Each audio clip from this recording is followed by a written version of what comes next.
Guys আমি তো 7 দিন গোসল করি নাই ঠান্ডার ভয়ে, আর আজকে ফাইনালি গিয়েছিলাম গোসলটা করতে। তারপরে আমার সাথে যা হলো কি বলবো। সো গাইজ ব্যাপারটা হয়েছে কি, দুনিয়া যেহেতু পৃথিবী, আর এই পৃথিবীর ভিতরে আমাদের বাংলাদেশের মেহেরপুর জেলায় এই 7 দিন এত পরিমাণ মেঘলা মেঘলা ওয়েদার, সূর্য দেখাই যাচ্ছে না, এবং 7 দিন হয়ে গেল যে আমি গোসলই করি নাই।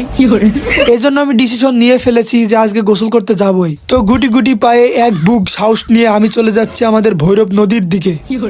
ও my God, very big wow wow swimming পুল।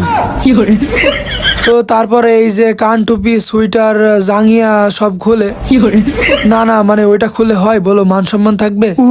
কি ঠান্ডা, ভাবতেছি হাতে আর পায়ে পানি দিয়ে চলে যাব বাড়ি, কিন্তু আমার যা গায়ে গন্ধ, কেউ তো বাড়িতে ঢুকতে দেবে না। সালা, এটা পানি না বরফ, আমি তো কোনো কিছু খুঁজেই পাচ্ছি না। না না না, এবার আর ভয় করলে হবে না।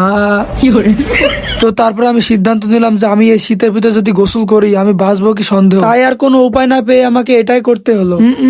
হয়ে গেছে গোসল। তারপরে যে এই কাজ করতে গিয়ে আমাকে একজন দেখে ফেলবে, দেখা লইছে, এখন পালাই যাইমু। আর হ্যাঁ, তোমরা সাবস্ক্রাইব করে দিও।